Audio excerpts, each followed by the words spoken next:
परमादरणीय श्री मल्लिकार्जुन खड़गे जी, श्री वेणुगोपाल जी, श्री अधीर रंजन जी, मुकुल वासनिक जी, मंच पर बैठे सारे कांग्रेस के नेतागण, मेरे प्यारे कार्यकर्ता, यूपी के मेरे सारे साथी,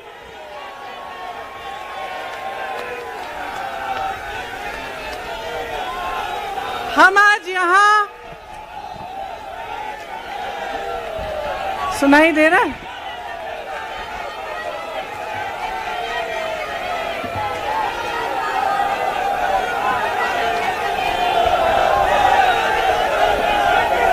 सुनिए,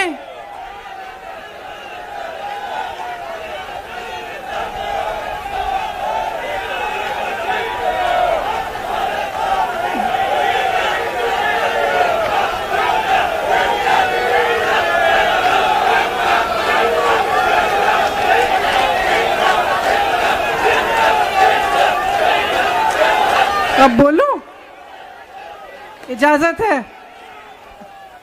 मेरे यूपी के भाइयों, बोलने दो। देखिए, यहाँ पे बैठे हुए मेरे मन में एक पुरानी बात आई। 32 साल पुरानी बात है। मई 1991 की बात है। मेरे पिता की शव यात्रा तीन मूर्ति भवन से निकल रही थी। अपनी मां के साथ और अपने भाई के साथ हम एक गाड़ी में बैठे थे। सामने भारतीय सेना की एक ट्रक थी, फूलों से लदी हुई थी। उसके ऊपर मेरे पिताजी का शव था। थोड़ी देर काफिला चला, 5-10 मिनट चला। फिर राहुल कहने लगे मैं उतरना चाहता हूं। तो मां ने मना किया। उस समय सुरक्षा का भी बहुत वो था। तो मां ने कहा नहीं, तुम उतर नहीं सकते। राहुल ने जिद की, नहीं मैं उतरूंगा। मैंने मां से कहा मां उतरने दो। राहुल गाड़ी से उतरा। उस सेना की ट्रक के पीछे खड़ा होके चलने लगा और तीन मूर्ति से लेके कड़ी धूप में अपने पिता के जनाजे के पीछे पीछे पैदल चलते चलते चलते चलते यहां पहुंचा। इस जगह से कुछ 400-500 गज दूर यहां पर मेरे शहीद पिता के अंतिम संस्कार मेरे भाई ने किए।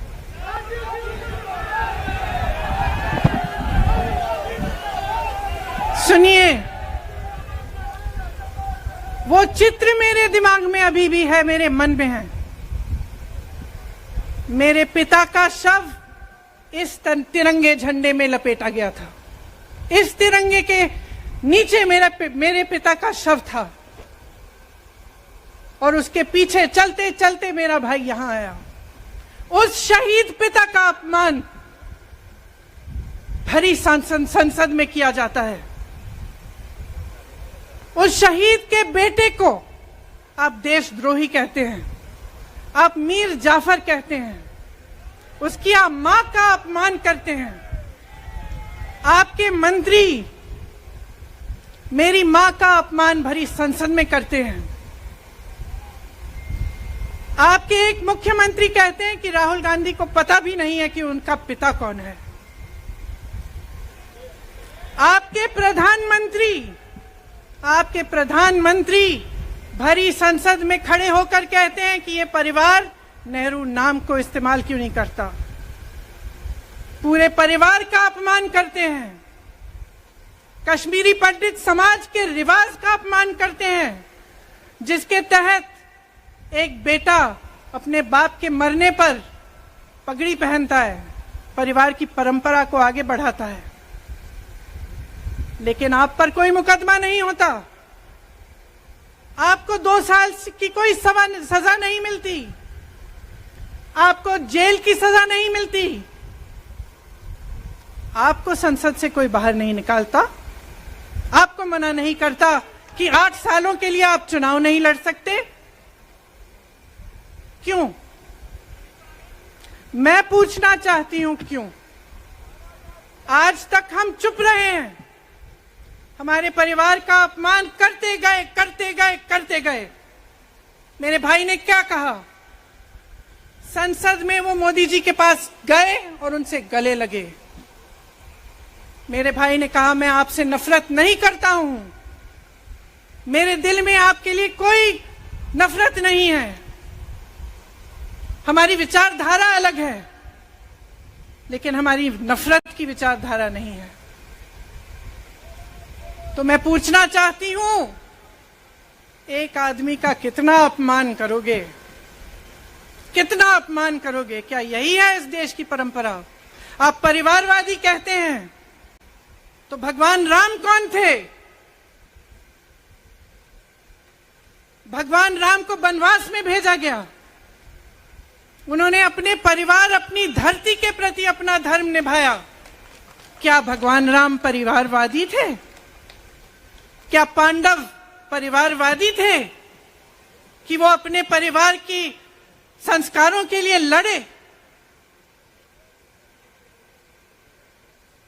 और हमें क्या शर्म आनी चाहिए कि हमारे परिवार के सदस्य शहीद हुए इस देश के लिए, कि इस झंडे में उनका खून है, इस धरती में उनका खून है, इस देश के लोकतंत्र को मेरे परिवार के खून ने सींचा है। और जो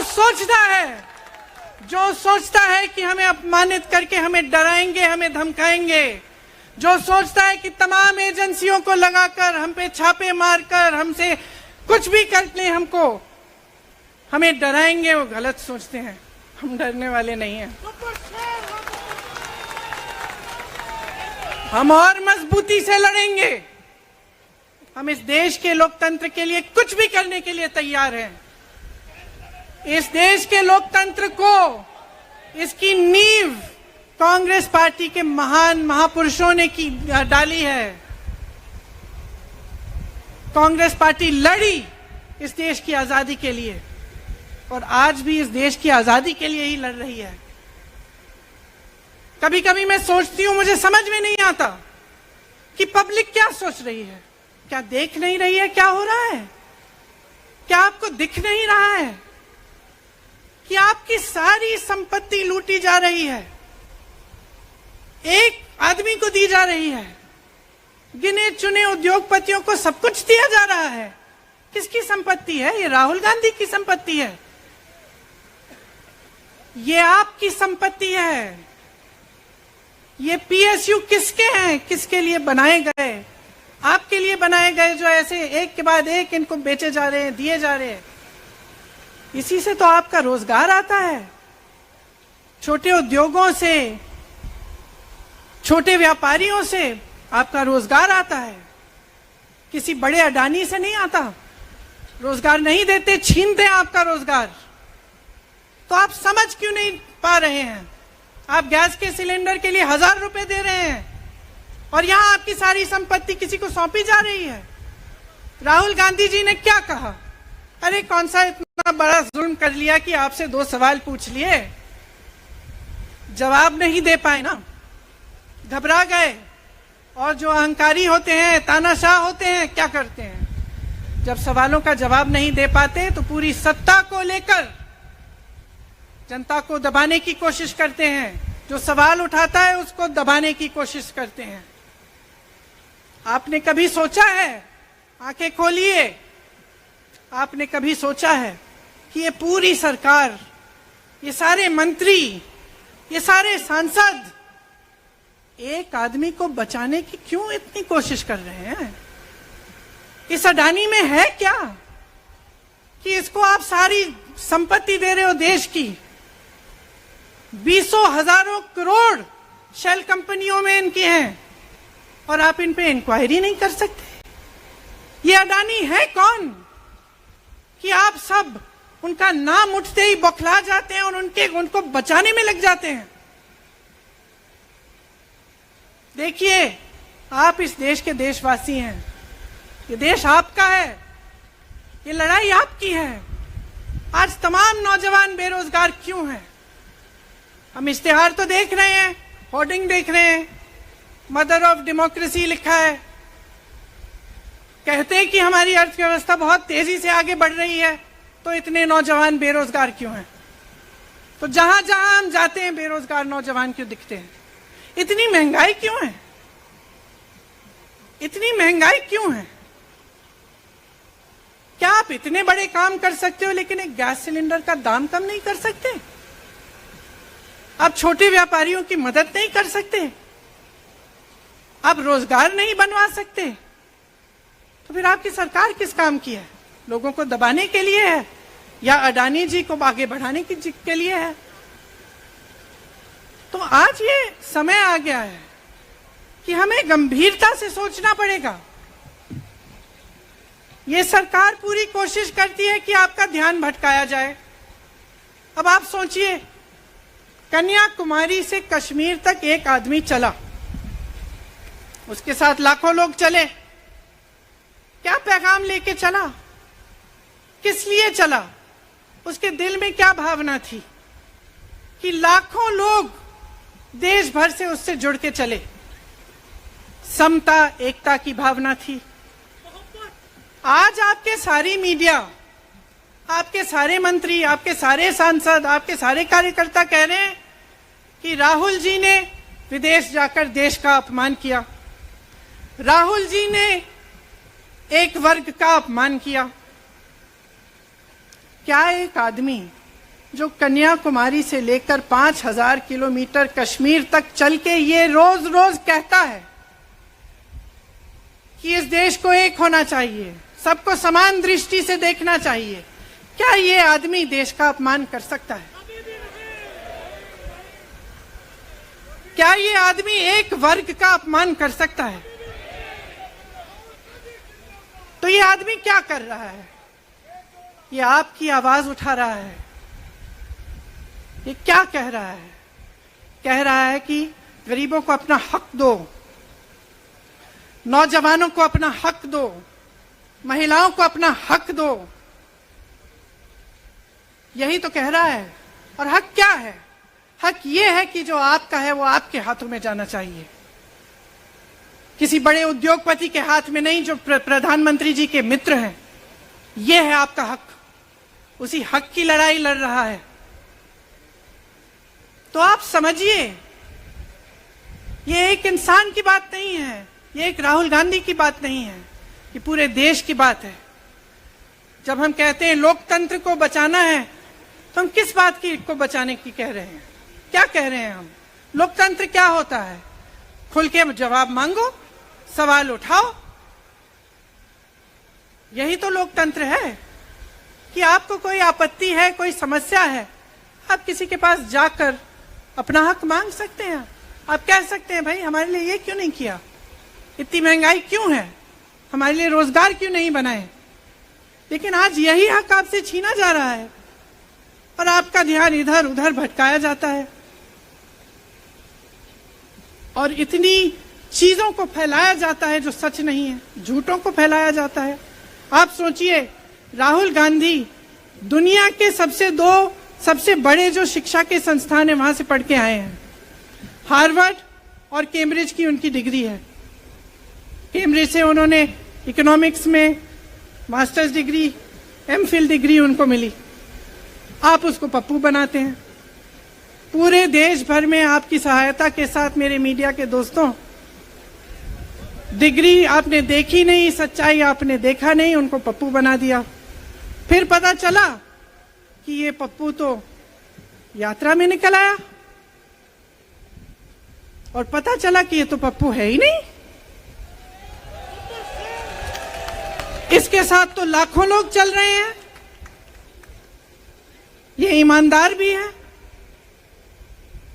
ये सब बातों को समझता भी है, ये जनता के बीच जा रहा है, जनता की समस्याओं को सुन रहा है, तो जनता इसके साथ चली जा रही है। तो घबरा गए,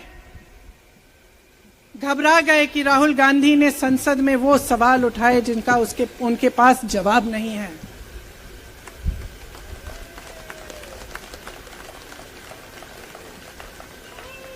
क्या किया सुन लीजिए।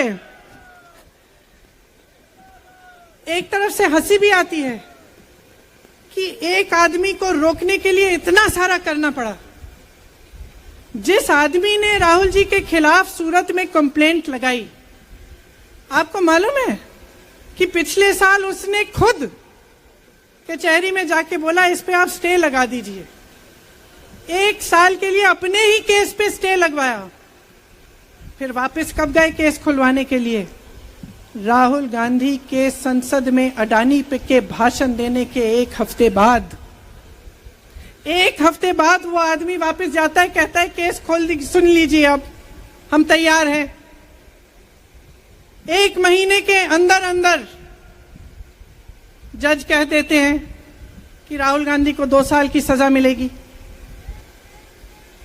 आपने देखा इस देश में कितने केस हैं कि जेल में 10 साल के लिए पड़े रहते हैं, उनकी सुनवाई नहीं होती। ये तो सुनवाई भी फट से हो गई, जजमेंट भी फट से हो गई, सजा भी फट से हो गई। और आपने कह दिया अगले दिन कि 8 सालों के लिए ये चुनाव नहीं लड़ सकते, संसद से बाहर कर देंगे इनको। वाह वाह वाह वाह वाह वाह, बहुत धैर्य है आप में। अरे कायर हैं, कायर है इस देश का प्रधानमंत्री। लगा दो केस मुझ पर, लगा दो केस मुझ पर, जेल ले जाओ मुझे भी, लेकिन सच्चाई ये है कि इस देश का प्रधानमंत्री कायर है।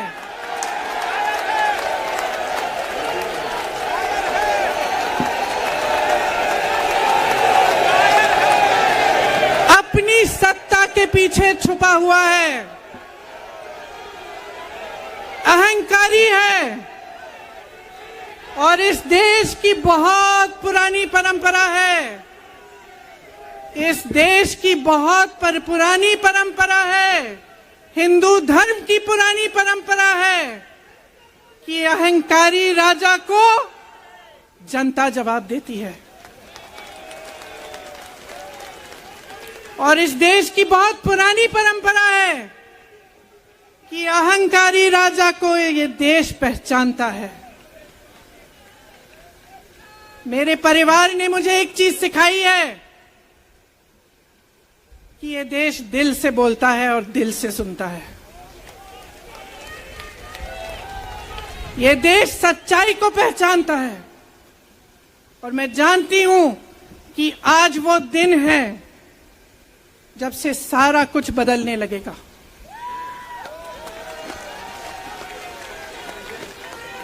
मेरे मीडिया के साथियों, मैं आपसे कहना चाहती हूं, बहुत हो गया है, बहुत हो गया है। मैं जानती हूं आप पर कितना दबाव है। मैं जानती हूं कि आपको लाइन भेजी जाती है कि आज आपको ये कहना है, आज आपको ये लिखना है। लेकिन आपकी एक बहुत बड़ी जिम्मेदारी है। आज लोकतंत्र खतरे में है। अगर सरकार सवाल उठाने वाले को 8 सालों के लिए संसद से निकाल सकती है, अगर कह सकती है कि तुम्हें चुनाव लड़ने की ही इजाजत नहीं है, तो बहुत गड़बड़ है, बहुत गलत हो रहा है। और ये लोकतंत्र के लिए ठीक नहीं है, ये इस देश के लिए ठीक नहीं है। जब आप पत्रकार बने, शुरू में जब आप काम के लिए आए, तो आपके दिल में भी ये होगी बात कि देश के लिए मैं सच्चाई बोलूंगा, मैं सच्चाई बोलूंगी। आज आप बोल नहीं पा रहे हैं, हिम्मत करिए, खड़े हो जाइए आप भी। और जैसे खड़गे जी ने कहा कि तमाम पार्टियों ने आज अपनी आवाज उठाई है, उनका हम सब धन्यवाद देते हैं। और हम सबको एक होना पड़ेगा, इसलिए होना पड़ेगा क्योंकि आज ये देश खतरे में है। आज इस देश की सारी संपत्ति एक आदमी को सौंपी जा रही है, और उस आदमी को बचाने के लिए पूरी सरकार खड़ी हो जाती है। बहुत गलत हो रहा है। अगर आज मेरे भाइयों और बहनों आप इसको पहचान नहीं पाएंगे तो इस देश को बहुत खतरे में डाल देंगे। इसीलिए यहां खड़े हुए महात्मा गांधी जी की समाधि के कुछ ही गज दूर खड़े हुए मैं आपको याद दिलाती हूं कि कितनों ने इस देश के लिए अपना खून बहाया है, कितनों ने इस देश की धरती, इस देश की आजादी के लिए अपना खून बहाया है। ये अफसर हैं यहां तैनात खड़े हैं, इसी तरह से इनके भाई सरहद पे खड़े होते हैं हमारे लिए, आज भी अपना खून बहा रहे हैं। क्या इसके लिए? क्या अडानी जी के लिए? कि अपने देश के किसान के लिए, अपने देश के गरीब के लिए, अपने देश के छोटे व्यापारियों के लिए, महिलाओं के लिए, अपने बच्चों के भविष्य के लिए हम सब अपनी जान देने के लिए तैयार हैं। तो मैं आपसे आग्रह करती हूं मेरे देशवासियों, आंखें खोल लो, समय आ गया है, डरो मत। राहुल गांधी के शब्दों में डरो मत, इनका सामना करने का समय आ गया है। एकजुट हो जाओ, सामना करो, इस देश की सच्चाई को उभारो, इस देश की एकता को बनाए रखो और इस देश को आगे बढ़ाओ। जय हिंद, जय हिंद, जय हिंद।